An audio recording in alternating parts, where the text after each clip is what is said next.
Now the Nelson Mandela is wondering, why am I not catering for domestic debt? You wanted me to allocate money for it. I'm releasing money.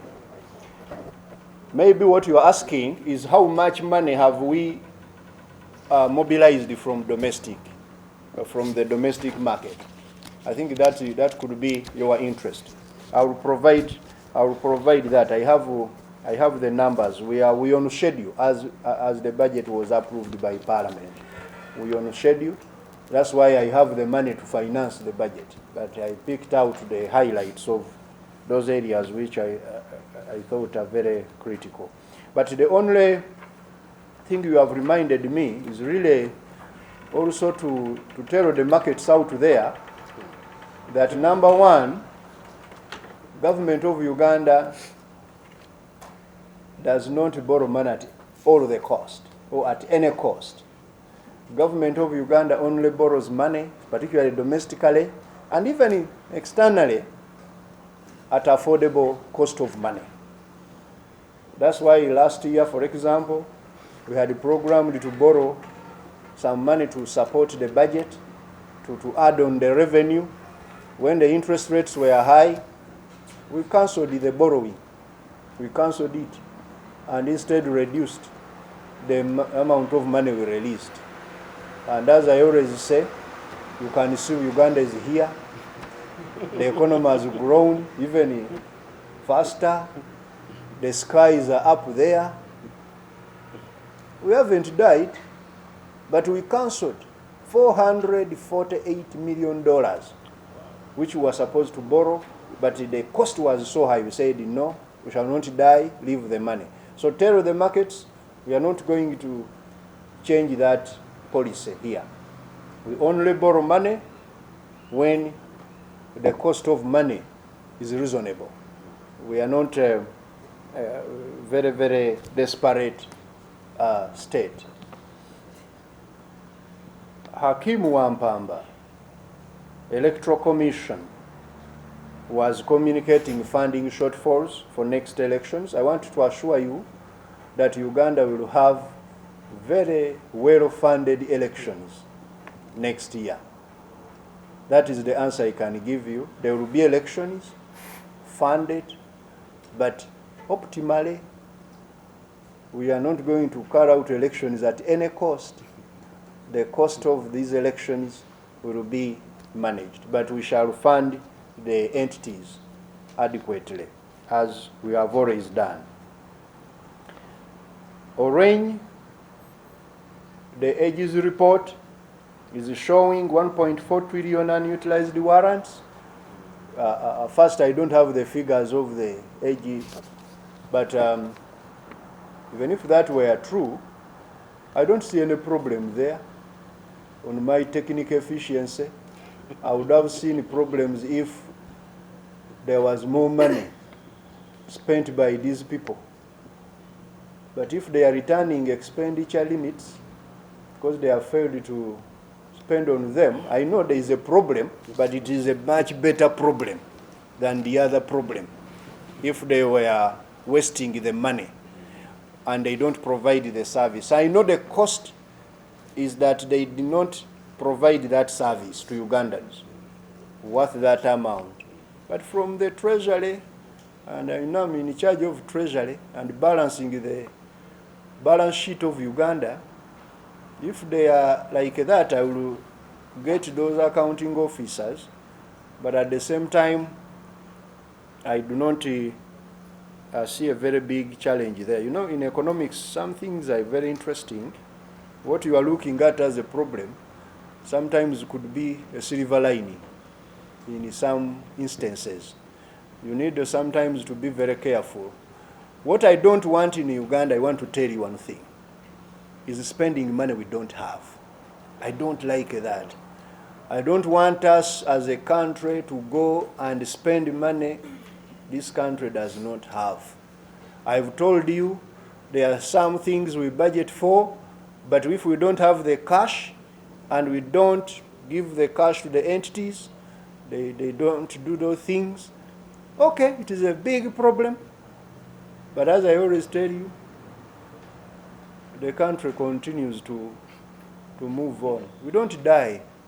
I see people as if their lives depend on spending money. No, we must spend, and it's a problem in Uganda.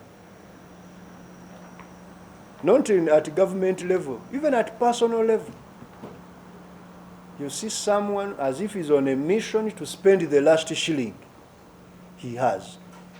He's restless until he's broke. We must really develop the culture of saving, of managing expenditure. The quickest way to double your money is to fold it and put it back in your pocket. That is some of the wisdom I used to learn when I was still on the other side. If you want to double your money, don't work so hard.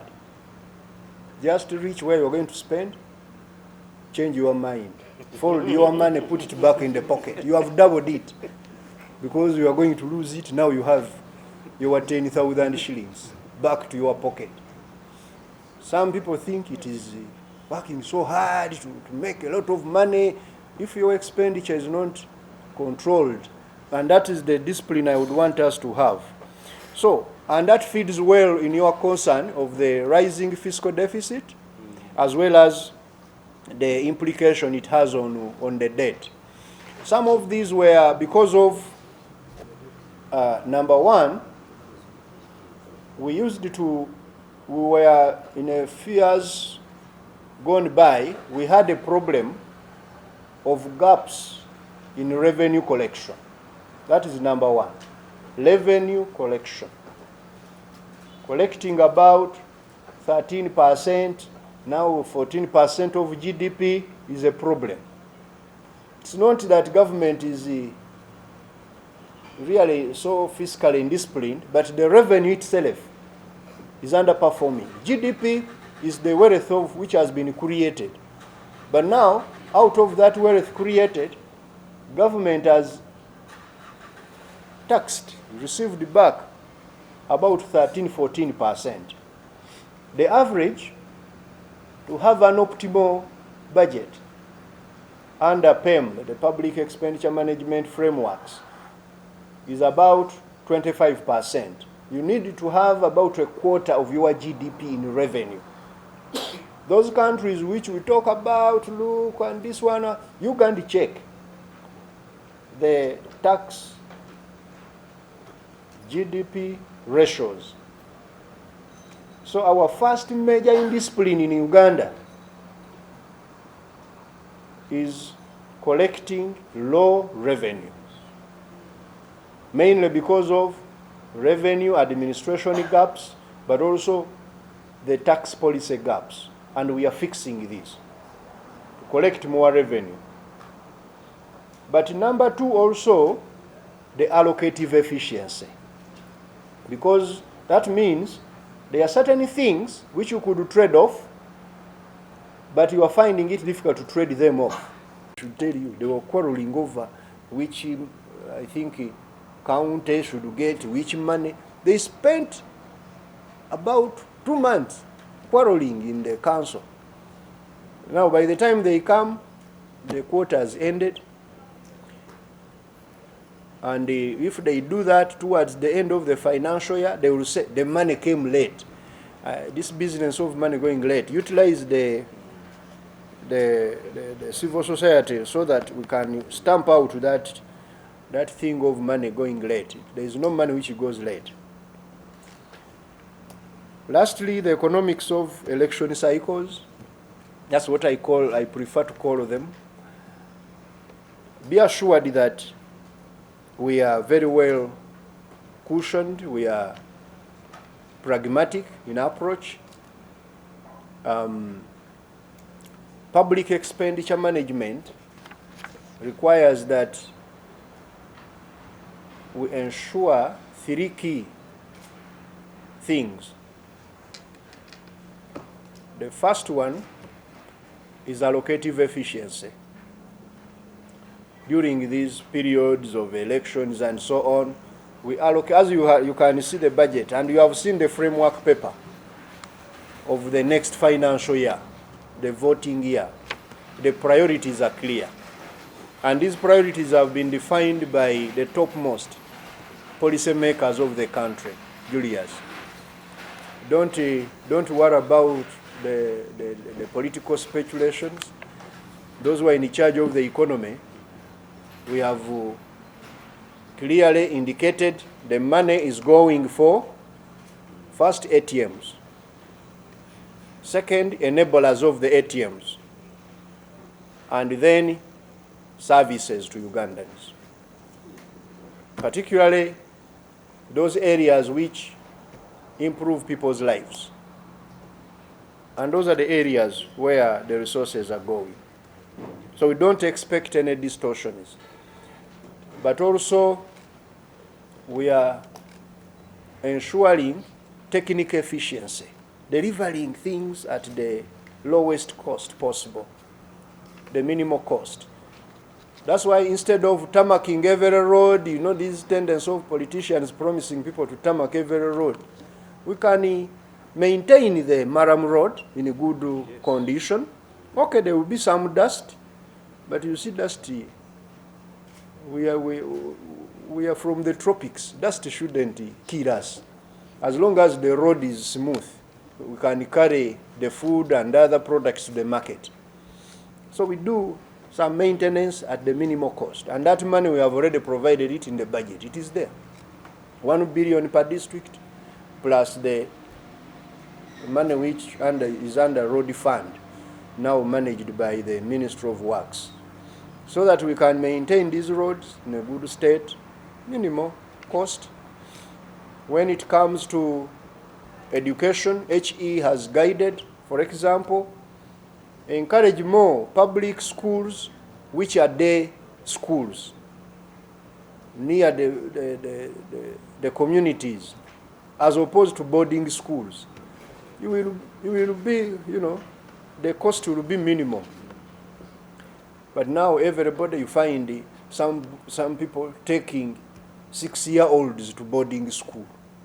Why do you Ugandans don't like your children? 6-year, 7-year-old in a boarding school to do what? To cry there? Yeah. Who will bathe? Who will look after this child? Now, these are the things which have been increasing the cost.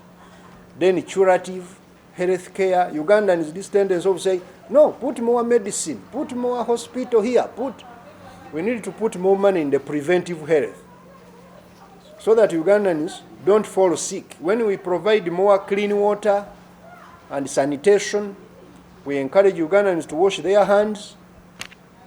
Did you see the data from UBOS of Ugandans who wash their hands?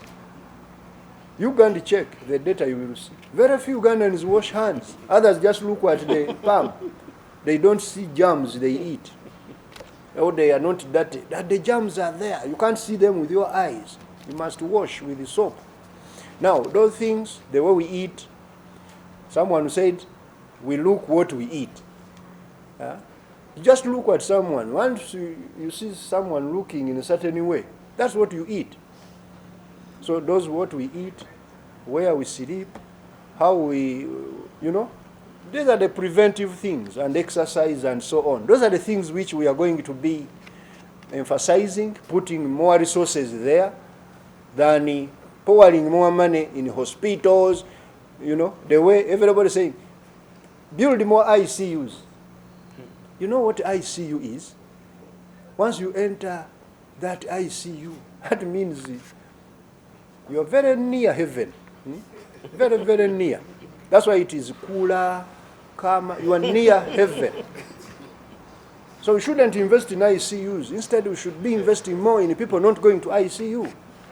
Food safety, aflatoxins, removing them from our food, exercise, and so these are the things which I would want us as a country to focus on. That's how those countries we admire, some of them.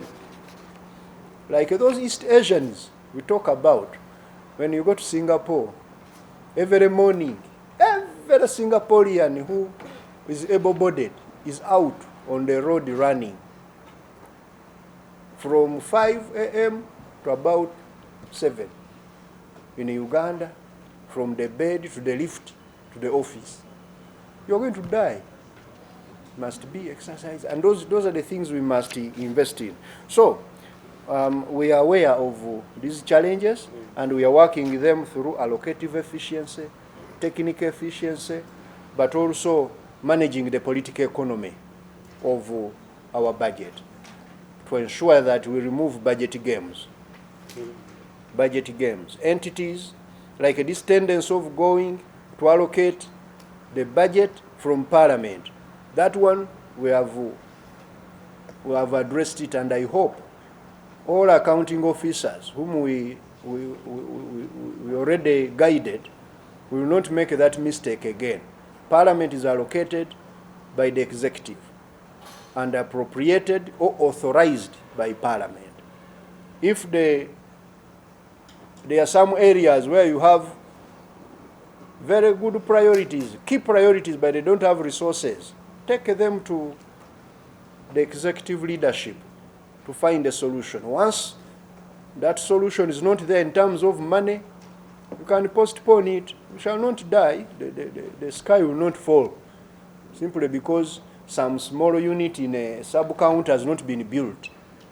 But this tendency of saying, no, now cut money from somewhere and put it here, those things have been distorting budget, and they create problems.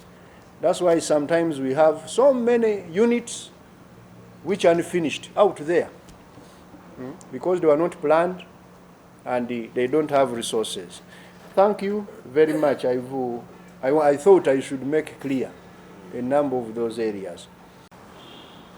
They take resources, and yet you have priorities to spend on. So you have to borrow for the priorities when you are not trading off. Learning the culture of trade-offs. That's why I was telling you that this tendency of people going to Parliament and say, I need more money here.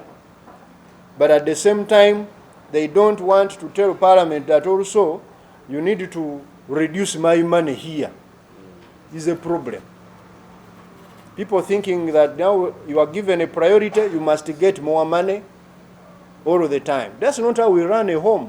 For example, in the home, when you have to take children to school, to pay school fees, like now school is about to resume, there are certain things the family heads are trading off now.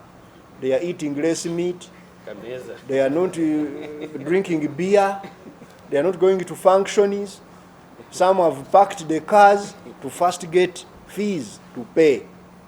That's how we live lives of limited resources. But in government, we want to eat the chicken and at the same time have to pay school fees. That's not how we do it. We must trade off. So those are the areas which will be a process. It's going to be a marathon, but I want to tell you we shall get there by enforcing those two things: allocative efficiency plus now technical efficiency, and then revenue collection. This other problem of borrowing will go away because you only borrow because you have a revenue shortfall or when your expenditure is not traded. You know, you want everything to receive more money. Those are the things we are working on as a ministry, and we encourage all the government entities to adhere to. All right, thank you very much.